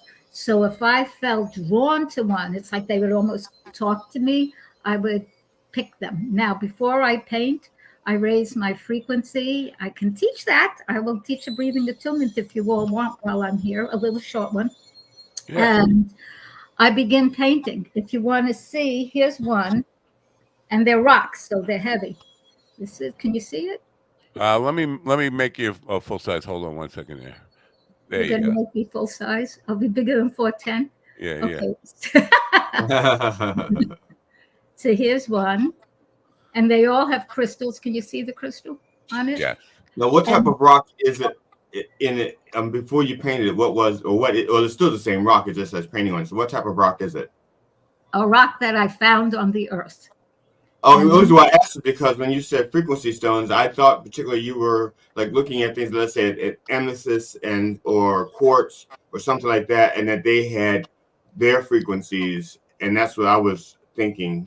They have the frequency of the earth on them. They have the frequency of Costa Rica. They have the frequency. These all came from a place called Cahuita, Cahuita, if you have to figure it out, Cahuita, which is very small. And when I paint, and this is another one, I have lots. I only brought 2 here to show you, Right. and they're all different. Each side is different. I add the crystals to them. What, glue them? You glue crystals to them? I mean, how do you add crystals? I don't really use glue. There is an artist's thick kind of gooey thing, and that's what I use. And I would like to get something a little better, but here in Costa Rica, I can't even get the paint that I really like. No, I get it. The paint that's sold here in Costa Rica, with all due respect to Costa Rica, is thinner than the paint I tend to use that I get from the States. And these are rocks. So, and I like texture. So I have a lot of them. Okay. They're on my website. And if you were here, I would show them to you, but I'm not going all the way into I have a gallery. So, help me understand here. What purpose do the stones serve for you? So me, I'm an artist. I need to create. It's just inborn in me to create and do and be. I've got books. I've got courses. I create. However, what a lot of people seem to have forgotten, whether they ever knew it or not, is we need beauty to be a happy person. And when somebody gazes upon beauty, whatever kind it might be, and I mean for real beauty, not some, I have to watch my language. I am from New York. I can use street talk. I'd rather not. Okay. So when a person gazes upon beauty, their brain patterns change. Their heart opens up. Their energy calms down. So I call them frequency stones because 1, I meditate and pray before I even pick up a brush. 2, I ask to paint something that is gorgeous and people will like, and then I get into it, okay? When I paint canvases, these are not canvases, these are stones. I make an om first, meditate, because I meditate and I do yoga on and off for years. And an om is the sound and symbol that is meant to bring peace and oneness. And once I do that, I make a whole painting. On a rock, it's different. It's not a flat surface. It's got all these different facets. I tried to forget that. Okay. So I gave them, and I can't call them Om arts because there's no Om on them per se. So I call them frequency stones, or because I am in Costa Rica, piedras preciosas, which means precious rocks. And one of the people who is a tico, people that are native here, if they're not indigenous, there's all words that people choose to be called by or self-identify. So many people here prefer to call themselves ticos. I'm not. I'm from the States. I'm and all that. And I'm born in New York, by the way, and around and in Brooklyn, actually, East New York. So the rats in Costa Rica should not bother you then? I do not have rats here. Okay. Do you want some? Do you want some? No. They're beautiful. I hear they're beautiful. No. What they have here, and I've seen them and scream bloody hell, is humongous insects. There was a thing. This effing big. And when I first saw it, came out of my mouth. It's called a grilla, Grilla. And I never knew what a cricket looks like. I don't ever want to see one again. They're about so big. To me, they're ugly. And where I used to live, we had to sleep with nets over ourselves because insects came wherever. Here where I'm living right now, in Puerto Viejo, I'm not really on top of the jungle. I'm so glad. Okay. And the roosters are in. Did you know roosters do not shut up?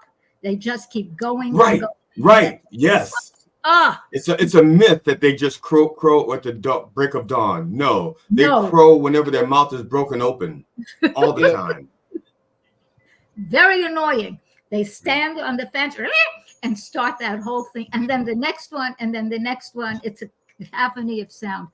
So where I'm living now, it's the first place I've lived in Costa Rica, and I've been here for over a year and 3 months, give or take. I don't need a net over my bed. There are no mosquitoes all over the place, and you do have to watch out for them. I had dengue fever, something you do not want to get. And I don't know how to even explain it. It's like my brain was like mush, and I would forget. Even to relate. It took a while to heal.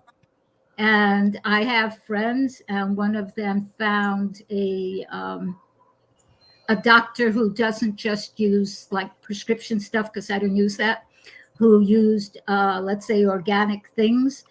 And it took a couple of weeks to heal and then peter out, and now I'm fine. I'm fine. Now, when I was a youth, small, wasn't quite a teenager, I used to have a net over my bed, but that was a net from the cello, and it was just a poster. And it was just a poster because beach blanket bingo, movies like that. So, yeah. But so I understand having a net over your bed. I appreciate it. Yeah, and it's all right if you have like a high net. Where I lived last time, I told you these. Anyway, I'm not going to speak on them anymore. Let them be blessed. Let us all be blessed. The net was so small, it almost touched me. And understand, I'm 4'10". Maybe I weigh 94 pounds. I'm not such a humongous, huge, gigantic person. Big energy, but not so big physically. And I hated that thing touching me because in some parts you could see an insect. So I had somebody take it down, and where I live now, and it is in Puerto Viejo, it's much nicer, much nicer. So I paint these things, one, because I can get the rocks. Two, it's really hard to find the canvas. And in the city or in Fort Lauderdale or wherever I lived in Florida, people throw stuff away. Okay, they do. You can pick up. I picked up like thrown away old paintings or whatever. So I would take them, rehab them, gesso them. Gesso is like a cheap white paint. And once that was done, I could make them into whatever I wanted to make. Yeah, I throw. Now, do you use oil or acrylic paints? Acrylic. Do you use oil or acrylic? Okay. I do them both.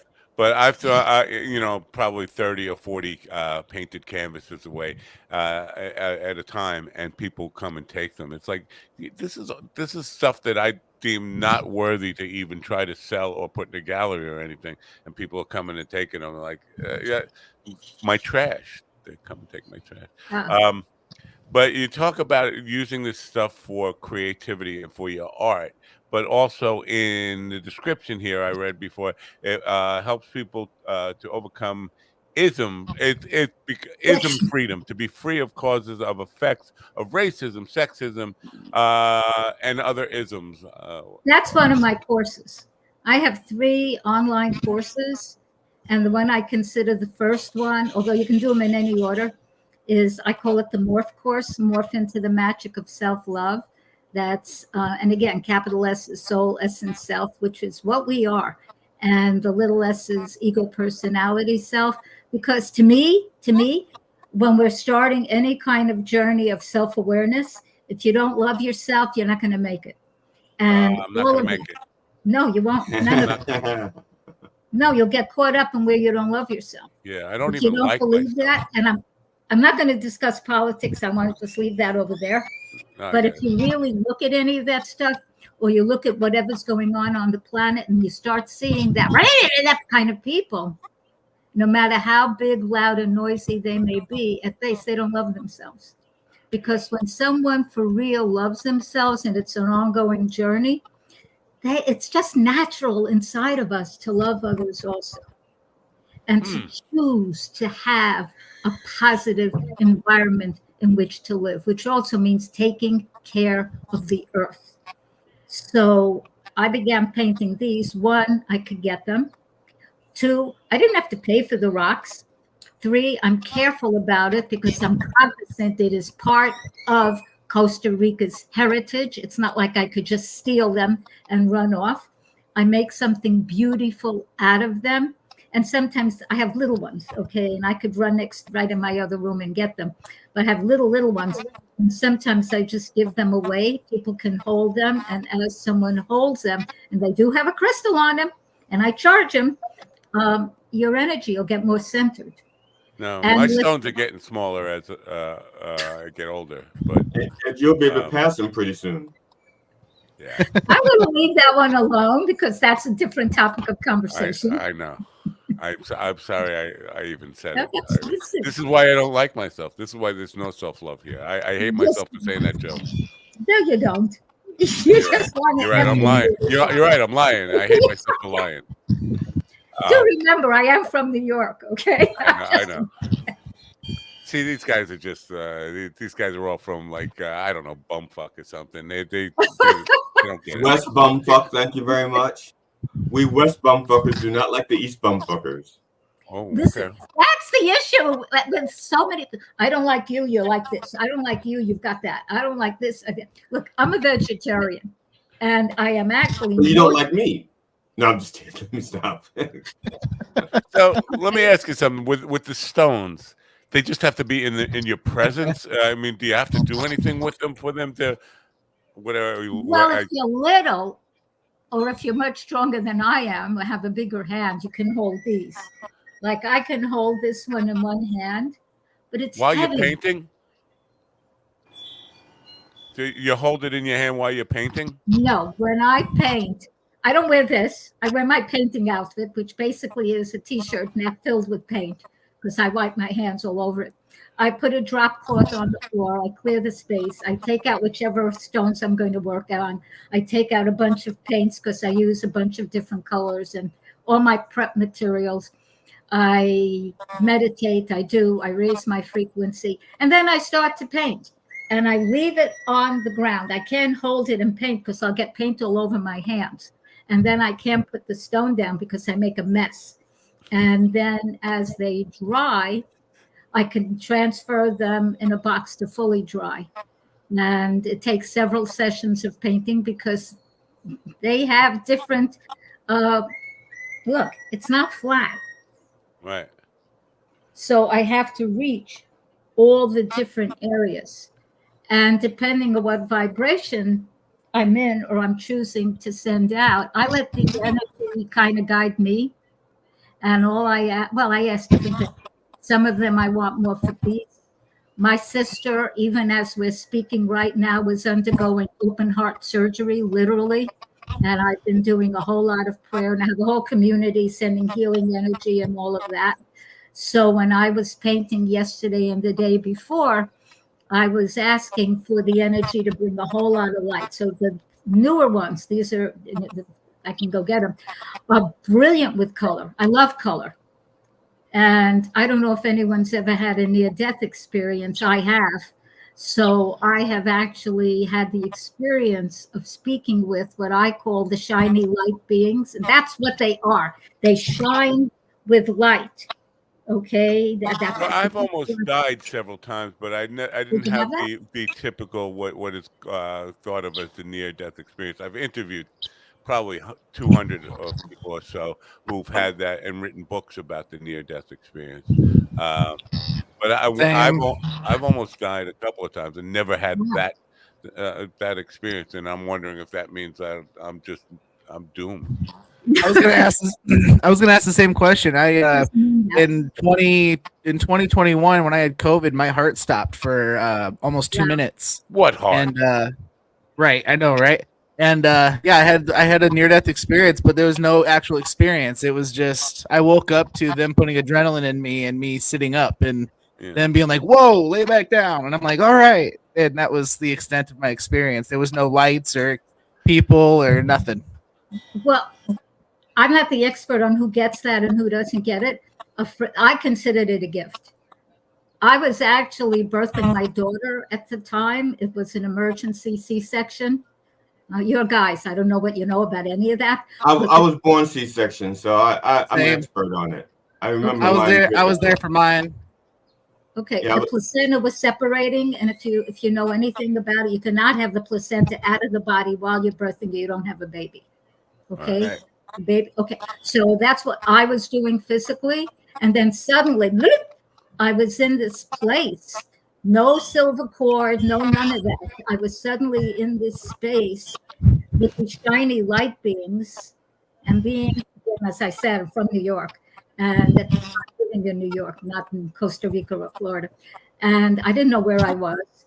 So I asked, and they began telling me, and I don't remember everything they said. And then I said no, because I could be that way. And I tracked like what was happening for me from when I woke up. So I said to them, I said, I am birthing my daughter. And they said, your body is doing that. You are here. And they gave me the choice. And this is very loving. So I will say this to you, from my experience, wherever it is we go after this experience on earth, unless somebody is just a heinous, whatever, horrendous person, you guys are not. You might want to play at a few things, but you're not that. And it's fabulous. The light was beyond belief. The level of love is beyond anything I have language for, and I've got words. The colors are astounding. So they gave me the choice to live or die in a very loving way. And I intended to have my daughter. Okay. I had a miscarriage a couple years before. I was having this child. Nothing was going to stop me. So they told me if I did choose to do that, I was going to do it alone.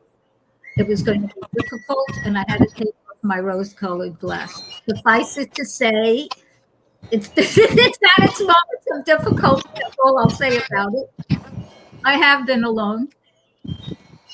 For whatever reason, as much as I would love a mate and all that kind of thing, I am that kind of lady that likes to have a great man in my life. That's just not okay. And the rose-colored glasses are removed. And I have my daughter and the grandchildren. Well, good for you. I have a question about the you said you had a miscarriage previously. Do you believe that the daughter that you have now is the same daughter that you would have had then? Or no, I know actually the guides know it's a different soul, it's a different spirit. The guides told me actually where that soul incarnated, which would have been the first one, and it would have been a boy. And I'm not going to get into that. Yeah, no, she's a completely different soul. Okay, I was just curious if you thought it was perhaps like a second attempt, like it was like it's not my time now, I'll come back later, or whoops, wrong womb, I should be over there, you know. No, suffice. No, that first soul did come back, and because of where and how, I'm going to leave that private.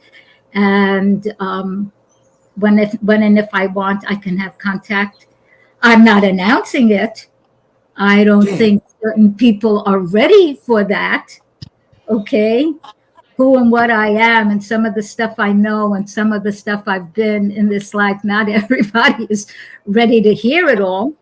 And I'm in a space right now where I am choosing to refrain from having people invalidate me because they may not understand what I'm talking about. I mean, you can do it, it's fine.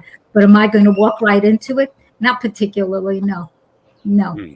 I'm here to incorporate consciousness. And to enjoy being alive. You got that, Stephen? You're not ready. You're not me? Ready. No, I'm talking to Stephen. Because he's such a angry skeptic. He's just full of anger. He's the least positive person I've ever met. But so that's me. Now. So who's full of anger? Which one are you? Yeah, the guy up in. Okay, the one that says Stephen. This guy. He just. How? Let me ask you this. Okay, and you don't have to answer. I'm just going to say, go think about it. How is your anger helping you? Yeah. This is for the mull on. And if you're really angry about something, and if you know anything about astrology, I haven't. I know how to be angry. Okay, doesn't work if you're not doing something to ameliorate the situation, to make it better, or to do something. All you do is hurting yourself. See, we have two angry people. You can address that to both these guys. Both of them. They're both full of anger. And yeah, but how are you doing anything to help yourself? Are you? I just see red and I just go crazy, and it just makes me feel good. I used to do that. I used to get into the anger. It gave me a humongous amount of energy. You could ride the anger and just roar. But in the end, anger can harm the heart. Anger can harm the emotions. Anger can harm the way you think. It can harm the brain. Our heart has its own brain that's stronger than the brain in the head. If you don't understand about that, go to the Heart Mind Institute. One more brain that is even more powerful than that. But I digress. There's a few of them. Yeah, but there's something about that roar that just gets me every time. So he's just. But are you hurting yourself? Yeah. Well, how is? Ask yourself. Probably. I don't need to, because I'll start tuning in on you, and I don't know that I want to do that. This is because me neither. Again, it comes down to this idea of loving yourself, and he doesn't. He hates himself, and we all 100%. Hate him too. So it multiplies. But the guy up on this other guy, this quiet man over here, he's the angriest one. You can tell he's sublimating his anger right now. He's angry at me for even having you on the show because he hates anybody who believes in anything. He's so angry. He moved somewhere where the closest neighbor is 175,000 miles away. Right. Would you live in a cloud? He's in Kenya right now. That's oh. Yeah. No, I'm in New Mexico right now. Same thing. Oh, I passed. Yeah, because he's racist against old Mexico for some reason. Because he don't like old people. Now, me and Audrey both resent that. I don't really care. Okay, that's what I'm in my 8th decade. You think I care what you think? No, honestly? Because you're from New York. Of course, you don't care what he thinks. I mean, it would be nice, but really, that's your business. You want to hate somebody that's lived a certain amount of time and is healthy and can dance and can move and can jump and can think. That's your business. Man, I wish I could jump. Okay. Geez, Rod, you set up the pitch. You got her angry. Way to go. Well, let me just say, there's nothing like getting your ass kicked by a 4'10" octogenarian. Well, I can't jump or run, so I'd be fucked. I like this. We're not letting GD talk. Everybody keep interrupting him. This is my favorite part of the show. So Audrey, anyways, I was born in Brooklyn. Spent my first years in Brooklyn. So when you grow up, the hand gestures that you develop and learn in Brooklyn, do they translate to Costa Rica? No, it's different. And again, I moved from Brooklyn. My family moved. I was 8 years of age. That was a while ago. Okay. Yeah. And then they moved to Long Island, which is like another planet. And it was another planet. Are we related? My family's from Brooklyn. We came to Long Island too. I just okay. Well, who knows? What part of Brooklyn? East New York. Oh yeah, me too. East New York. Did you go to PS Avenue? Yes, I remember that word. Yes. I went to PS 202. Wow, look, you found your older sister, man. Way to go. I didn't go to school there. We came out to Long Island. Lineage broken. Okay, well. Yeah. But in Costa Rica, and I'm not the expert on all of Costa Rica. How long have I been here? I've been here almost 15 months, a year and 3 months. And it's different. It's a Spanish-speaking country, okay? And there's a lot of people, the travelers, the tourists that come from any number of different places. I learned Spanish, give or take, when I was in high school. So I've resurrected it, and I do speak Spanish. I have to speak. Yo hablo español como esto, más despacio y más fácil. Yo no puedo hablar muy rápido. What I just said is, if you speak Spanish, that I speak it simply, I speak it kind of slowly, and if people speak really quickly, I can get lost. And every day I get a little bit better, maybe not every single day, because I speak it when I speak with people as well as English. I like that ability. When I'm in the States, I love being able to speak English, and most people understand, although you wonder, and that kind of thing. So, Ron, you have a phrase you can use at the gas station in New Mexico now. Try that one out and see how it goes. Yeah. No, here you say Pura Vida, and that means pure life. Right. Okay. And Costa Rica, by the way, also has issues with the environment being misused.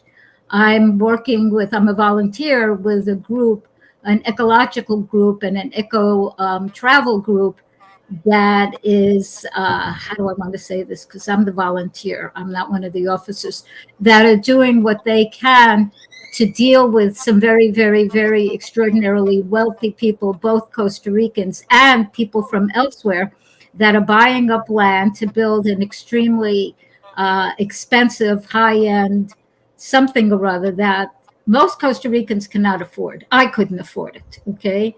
I left the States because I couldn't afford what the cost of living was anymore in the United States, and I didn't want to hassle it anymore, nor did I care for certain people.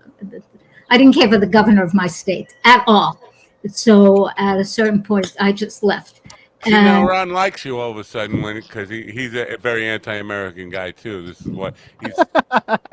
I'm not anti-American. I'm anti the misuse of what to me America is meant to be. No, it's the only thing that can keeps me going. I mean, during the winter, I warm my house by burning American flags. So.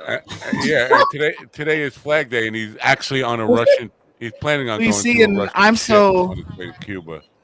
I'm so angry and hateful that I actually cook all my food with pride flags during June. So, yeah. Wow. And I'm so angry and hateful that I spend my mornings with these guys. You guys are actually very funny. If you look at you from another perspective, you're like a little, let's see, there's four of you, a little quartet of humor in one way, shape, form, or another. A little different, some different flavors. Right. But that's really that. She might be a psychic after all. Right. Oh, surprise. I think when it comes to flavor, I think I'm pistachio. That's the flavor. Okay. I like chocolate. There you go, baby. There you go. I knew that was coming. And in Costa Rica, they grow chocolate, cacao. That's what I'm talking about. Just call me. know what you're talking about. Audrey, calm down. If you don't, he's gonna start growing chocolate, and we don't need that happening right now. Not on camera. I'm supposed to say goodbye to Ghost Comedy Network right now, but you know what? We'll leave them hanging for a second longer, hanging because all of the sexual innuendo, they respond to that. And we're I talking want to about go chocolate, there. baby, not just right, sex, but chocolate sex. That's what one of your about. courses is just entitled "Sex, Sexuality, Sensuality, Spirituality, Suspended Sex Course." Now, this is something Ron and GD could definitely benefit from because I don't know if it's apparent to you. I mean, being intuitive, you probably know they like to do it together. But so, what's involved? What's in that course? Yeah. Okay, so after the Morph course came out, and I did some actual live workshops. Okay, it was before COVID. I could actually do stuff. Okay, like that. And then I looked around and said, okay, so what should I write about now? What's the big thing? And that was when the Me Too movement started to happen. And I thought, okay, we have to deal with this sexual stuff. So I wrote a course on it, and it includes all kinds of stuff. Now we have, I don't even know how many different ways people are gender self-identifying. It keeps changing. Right. And transgender and I don't even know all the new words. I don't know what might be the next thing. And because we have Pluto in Aquarius, it's going to go back to Capricorn and then go into Aquarius for about 19, 20 years. You're going to see a whole lot more about we the people, not just whoever thinks they're in charge, kind of looking to smush almost everyone else. That's going to be changing, by the way. and however people are going to be identifying gender or sex. And now with CRISPR, and you all know about CRISPR, right? And I use it for my cooking. Well, not when you make food, okay? CRISPR, the gene editing situation, that now CRISPR is editing the genes in fruit and vegetables and animals. And on a positive level, they're like helping the, what's that thing? God, I can't think what it is. The disease that many Black people get, Black, brown, beige people can get, not so many white people. Oh, sickle cell. Sickle cell. Sickle cell anemia. Okay. Oh, I thought you meant lynching. Okay. No, I don't mean that. Okay. And so, but I have been concerned about changing stuff in our DNA. And now people are selling. I don't know if you know this, but people can buy their own little kind of CRISPR kits and can do some stuff like that. I consider that, I mean, we all have free will. We do. Right. And some people just mess around without realizing the impact things can happen. And so I feel in the next 5, 6, 7, 10 years, we're going to have a whole slew of different kinds of people that we might not even know quite what they are exactly. And I just read that when the astronauts go into space and come back, even if it's only a month, 1 month, their kidneys change. Their kidneys get smaller and they get I just want to say extraterrestrials, that's where I draw the line. I'm not having sex with any ET. Well, I don't think anyone's going to force you to. You know, I've actually told my wife my goal in my lifetime is to be the first person to sleep with an extraterrestrial. Well, Star Trek has been grooming us for that for years. That's exactly why, dude. I'm a Star Trek fan, and I've been so enjoying the aliens. Yeah. But here's the thing, Stephen. How would you know if you were the first one? There are already hybrids. Oh. Well, here's the thing. I feel like most of them on the earth. I have met people who have met them. I have not. Well, I'm scared. True. Now. Okay, but if those are all made by, like, if they're all test tube hybrid babies, I'm talking about. Let me take somebody to Olive Garden and that's not even really bring Italian them some flowers, and then in the back seat of my Highlander, we're gonna make a hybrid. I want to be the first one to do that. No. So I'm going to suggest you have a better plan. That's not such a high-end plan. Yeah. Oh, okay. So we'll kick it up to Outback Steakhouse. That's fine. Then you'd like to say, good, go for it. Steven, stay away from Olive Garden. If you're going to go, I mean, you might as well go to Gino's Pizzeria. That was actually plan B. Shit. See, this is what passes for Italian food in Indiana. This is the problem. Well, I'm not Italian. I'm a German Polak. What do you want me to do? It doesn't matter. We're talking about food here. We're not talking about you, and we're talking about Indiana. We're not. That's right. In Indiana, okay. Stephen, in Indiana, if you want good Italian food in Indiana, you need to go to Taco Bell. Okay, that's the best Italian food in Indiana. All right, I will say goodbye. I'm just leaving that alone. But I have met people I know, who have met hybrids and told me about it. And what's his name? If you really want to know about this stuff, look up the Disclosure Project. Okay. Oh, Dr. Greer, huh? Yes. Google that. Yes. And start looking at what he and some of the people who either are in or were in the military have to say about some of this. They're way more expert in terms of that. I do have people I know that have had contact. I have spoken with people that have had contact. I have spoken with people now I have not seen this, so I'm not first person on this, who have seen some of the beings that were found in crashed vehicles before the government got hold of it. Going back, yeah.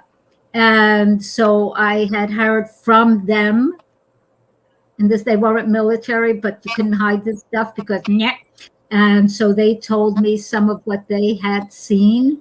And again, so I'm second or third person story. I don't have a first person that I can say I did this, I did that, because that I didn't. But I know I am a psychic, and I know these beings exist. In the next few years, I do feel that there will be more quote unquote disclosure where we're going to be seeing them because it's out now. It's out. Well, I've had plenty of experience with people claim to be the very first, like people who have claim to be aliens. I've had lots of those on my radio show. 35, going back 35 years ago, interviewed lots of people with. Look a brother up. Yeah. Did you think they were? How did they prove it? What did they say? They didn't prove it. One of the guys, Duncan Cameron was his name, which sounds like a made-up name. He and Al Bielek, who claimed to be on USS Eldridge as part of the Philadelphia experiment. They said they were the same person who was a soul that was divided. Duncan's soul went to Mars, and he met Elvis and Jesus on Mars. So, the minute I hear that stuff, I kind of back away. Yeah. I have heard of these people. I've known people who knew them. I did not. I do think that there's a lot of strange things that most people have no idea about. Some people will tell you that if you read the Bible, that a lot of the beings that they say came from heaven or whatever, some people will tell you they were extraterrestrials. Everybody can have their own interpretation of many, many, many, many different things. I know that most people really don't have a clue about some of what is actually occurring on the earth. I have a concern now with AI that too many people may put doodads in their body rather than using our own natural abilities, because it takes work, it takes effort, it takes focus to really develop our brain and lift our frequency for real and live from that. Many people don't want to go through what some of that